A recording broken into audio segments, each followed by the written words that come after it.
Hello, my COM 112 people, wherever you may be. This is going to be an adventure. I've never done this before, so we'll see how it goes. I've got some tips for you as we begin the problem cause solution speech. We're going to talk about that, and we're also going to talk about persuasion today. See if I can persuade you to actually watch this lecture. Again, this is all new territory, so we'll kind of see how it goes, okay?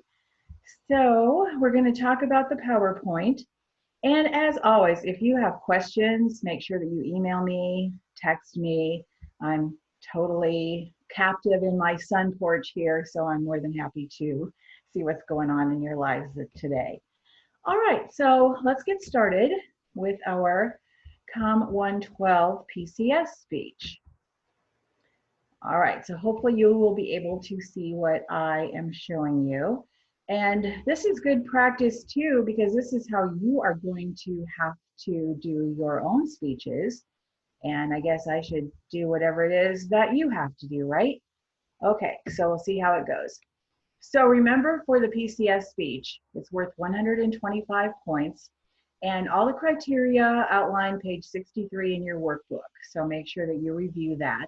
It's a 6-minute speech, so make sure that you practice it and time it. There are deductions if you go too short or if you go too long. It's under 5 minutes or over 7 minutes. The note cards, I really won't be able to see what you're doing, and obviously you're not going to turn them in, so do whatever you want, I guess. The research citations, though, that's critical. So make sure that you have 6 research citations, and we will talk again a little bit later about how to cite your articles. Presentational aids, again, you're going to go back and forth like I'm doing so that we can see them. Make sure you review the do's and don'ts. You should have basically, I would say, 4 to 5 quality slides in your presentation. Hopefully, many of you have watched the sample PCS speech that I put up for you because it is worth 3 extra credit points. There is a link under coursework. It's the last coursework link, and it is extra credit. You need to turn it in there. Don't email it to me. And it basically goes over the peer critique sheet. So I'm not going to give it all away because I know not a lot of you have been able to watch that yet. But I do want to talk about some things that were in the speech that I think are important enough to raise.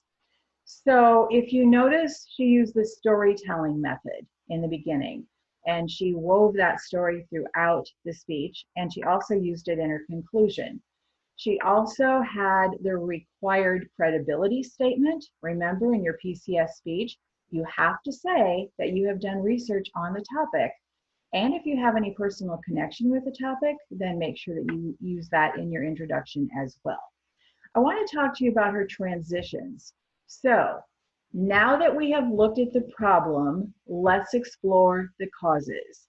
Now that we have learned about the causes of this problem, let's focus on a solution. Those are very clear sentences that you need to use in your speech as well. So we need to know when you're going from the problem to the causes to the solution. That's very important. You can use creative language. Let's dive into the causes or something along that nature if you're talking about, the dangers of drowning, something to that effect. But basically those lines have to be intact. So keep that in mind. The oral citations, if you notice in her speech, she would say things like, according to Dr. Lowenstein, or according to the National Transportation Safety Board. Who are those people and where did that information come from? None of her citations were proper. So remember, we're talking about the author, the date, the title, the publication. The National Transportation Safety Board statistics could have been from 1982 for all we know, because she never said. So be very careful about how you cite. The visual and presentational aids, definitely lacking in that speech. She had a few statistics thrown up there. We need to see that in charts, tables, graphs, etc. I do want to point out, though, which is not on your critique sheet, but very important to note, how she did the audience connection during her speech. And for a lot of you, this was lacking in the informative speech. And even if it wasn't lacking, sometimes when people go into the PCS speech, they forget about this. And it's still very important. So if you notice, she converted a statistic to the number of people on this campus. She also said, many of you have lived, or we have all lived to college age, which also connected with her audience. And most importantly, perhaps, she did an audience analysis. And this is something that I would encourage you all to do. On my Wartburg, all you have to do is hit the course members, class members, and send a mass email. Ask them 2 or 3 questions that will be very easily answered. It'll take 60 seconds of their time, and you can use that information in your speech. So that would be a great way to connect with your audience. So I recommend it, not mandatory, but certainly something to think about. Now we're going to talk about topic selection because that is due very soon. Remember that this has to be a significant problem, okay? And no coronavirus speeches. I'm going to put that topic off limits because it's evolving. Yes, it's a significant problem, but we're not going to go there right now, okay? Other problems. And I know with the shape of the world, it's hard to, think about some of these other things because this is our main priority right now, but there are other problems that we can solve as well. Are there identifiable causes? So generally, you're not going to have any more than 3 in a speech of this nature. So keep that in mind as you're going through. And is there an audience-centered solution? If I can't do anything about it, then why talk to me for 6 minutes about it? That just is not going to work. And again, don't say, we need to pass a bill. I am not a lawmaker, but I can write to a lawmaker. So give me something that I can do, or to recycle my paper when I walk out of the room, something that is very audience-centered. And you're persuading us to do this, so that means there has to be a sense of motivation.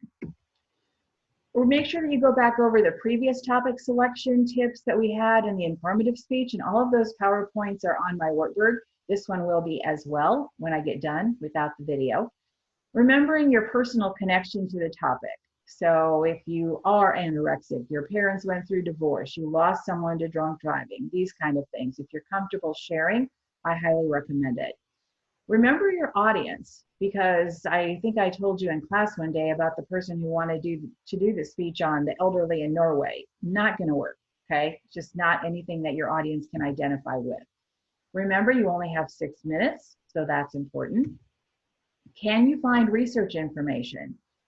You still have access to the library as a Wartburg student, no matter where you are listening to me right now.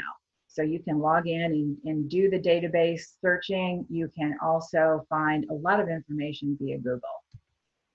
The topic worksheet, I need you to turn in by Wednesday morning at 9 o'clock. I'm going to be reviewing those and giving you some feedback. So hopefully all of the topics will be fine, but if not, then we need to tweak them before we go ahead and do this speech. The outline now will be due on Wednesday, April 1st by 9 a.m. on my Wartburg, which is the first day of the PCS speeches. Make sure that you use complete sentences. There is an example on my Wartburg. Everybody's general purpose is to persuade my audience that that's your topic. And then your thesis statement, summing up your speech in 1 sentence. Make sure that you just don't type out the whole speech and give me that as a paper. That's not what this is about. So just some Roman numerals, give me your introduction, conclusion, and then the references. Some of you in the informative speech outline just put those on the outline within. That needs to be a separate page. They have to be alphabetized, and they have to be in APA style. So there are capitalization rules and that kind of thing. So again, I put a APA Made Simple document up on my Wartburg. You can refer to that if you like, but make sure that those are in proper form. The source gathering worksheet, this is the same thing that you did for the informative speech, but I need you to do another one. It should be on my Wartburg, and you need to submit it no later than Monday, March 30th by 9 a.m. And that's the class day that we would have had before the PCS speeches. Okay, so another source gathering worksheet is due for this speech as well. We're also going to talk a little bit about persuasion today, because this is the lecture that we did not have. When you talk about persuasion and you're going to do it to a class of 20-some people, you probably should have a definition, right? So it involves motivation, okay, Communication, which if we would have done it in our classroom setting, would have been orally communicating. Now it's going to be more of a video communication. And you're talking about how you want to change your class members' attitudes, beliefs, values, or behavior. And when you think about that, the hardest thing to change would be their values and beliefs, okay? The easiest would be behavior. Maybe attitudes, but not as easy. If you're telling me to turn off a light switch, I can do that. That's just behavior. Sure, I can do that when I leave the room, not a big deal. If you're talking to me about, changing my religion, that's my value, no, not going to happen as a result of a 6-minute speech. Many of you will recognize Maslow's hierarchy of needs. I know I have psychologists, sociologists, other people in this class that you're having for your major.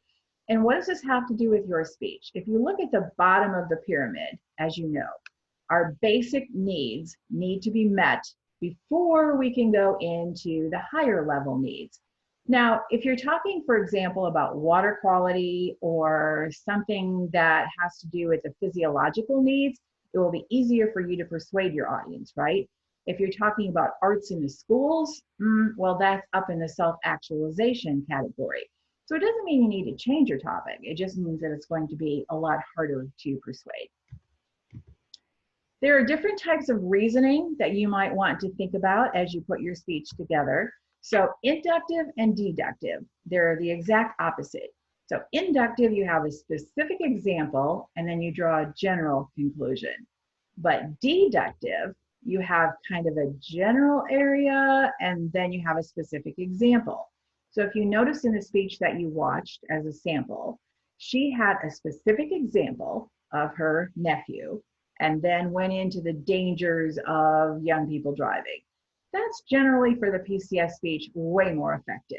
A lot of times people will be talking about the dangers of blah, blah, blah, and then at the very end of the speech, we find out about their cousin Jimmy, who this happened to him, and I'm going, where was Jimmy in the introduction? That would have made an immediate connection with me and you regarding that topic, okay? So inductive is generally more effective for a PCS speech. Make sure that you have some kind of, we talked about persuasion has to have motivation, right? But be careful how you motivate. I don't want people to tell me that here I am quarantined, so I should not be eating 6 donuts a day. I know that, but I don't need you to lecture me about that. But it's just like in education, right? You want to reward students for behavior, not punish them for behavior. So how can you do that in your language that you're creating for your speech? For a fear appeal, if you're talking, for example, about the dangers of nuclear weapons, in order for that to happen, would I be fearful of that? Yeah, but I have to think that it's real, okay? So maybe North Korea isn't what I'm worried about right now, but maybe the fact that there's a nuclear power plant at Halo, which is in Iowa, that might be something a little more connected to me. So kind of think about that as well. And even if it doesn't make me fearful, what about the people that I love?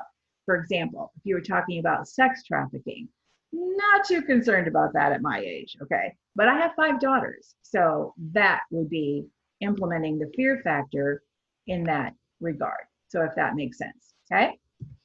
All right, so scope and salience. These are 2 of the terms that we need to remember. How many people does it impact?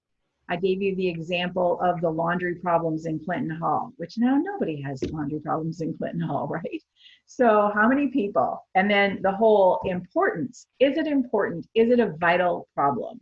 We also talked about, the people getting hit in the head with a ball at a Major League Baseball game. It's important to them, but I don't know if it's important to me. So think about those 2 things as you're putting your information together and as you're selecting your topic. Also remember the 3 C's of credibility. So your expertise on the topic, again, to emphasize what connection do you have with it, and make sure that you say you have done research. Can you be trusted? And this is basically the quality of your research, okay? And we know that you all are ethical and doing all the things that you're supposed to do to put this speech together. And in the little box there where we're seeing your face, we need some enthusiasm and likability. Some of you, I know you were really interested in your topic and you were very knowledgeable about it for the informative speech.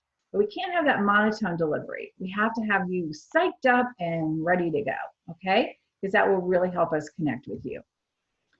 So for our Zoom delivery, we have a dress code, right? But I have a sweater on and a kind of a nicer shirt, and I actually did my hair today, so there's that.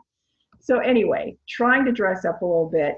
Really, really be careful about your oral citations. I had a lot of people, I don't know where those oral citations were, if they were on the slide, if they were just on your reference page. It's really impossible to tell. So orally, out loud, within the 6 minutes, I need to hear for each of the 6 citations, your author, date, title, publication. Now, I know you don't have all of that for all of them, but as much of that as you can possibly put in. It's really important, okay? If there are multiple authors, you can say, according to author John Smith and others, in a January 2020 article from USA Today called Dangers of Psychopaths. I just made that up. That would be a good citation, okay? Same thing if the title is too long, then you can kind of leave that out as well, but give as much of those 4 as you possibly can, all right? Make absolutely sure that you speak up. I'm trying to listen to some of the informative speeches. I had some that Lucas gave me on a flash drive, and I had my computer cranked to the max, and I could barely hear some of you. So you really need to make sure that the volume is up, okay? Again, some of the delivery things are not going to be applicable. You're stuck in a chair, it's just your face, whatever. But you can still work on enunciation, making sure that you're not fidgeting. The ums will still be coming through, even if it's just your face. So make sure that you watch the fillers. Go back over the critique sheets that you got for those of you who did get critique sheets on the informative speech and see what your classmates said. If they said that you were too fast, too slow, too many fillers, then take that into account because they're the ones that you're actually talking to, all right? For the visual aids, like you see how I'm doing here, explain them the best that you can. Remember, no words. This is a totally different situation, what we're doing right now. But for your visual aids, you're going to have charts, graphs, tables, that kind of thing. All right, photos, cartoons, whatever the case may be. And yes, make sure that you attribute them on the slide, but they are not your oral citations. Okay. And then after you are done, be sure to upload your speech to some kind of a YouTube link. And then on my Workboard, where it has the problem, cause, solution, speech, that is where you are going to upload a document that has the YouTube link where I can listen to your speech and play it back. And then I'm going to be sending one person that link, and that one person will need to watch that speech, do the critique, and then that will be turned in under the PCS critiques for each particular day. Okay, so remember these start on April 1st. And you should know where and when you are going because I have sent that document.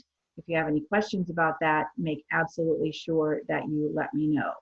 I also need you to stay in touch with me via text, via email, via phone call, whatever via we need to work on because it's just absolutely critical. Some of you I haven't heard from in weeks. So wherever you may be, you need to contact me because if you don't complete the course, you still are going to get an F, and we don't want that to happen. I know that we are working under very, very difficult circumstances, but together we can make it work. And trust me, if I can figure this out, you can figure it out too. So I really appreciate your time in watching this lecture, and I hope that we can see each other face to face again real soon. Take care, everyone.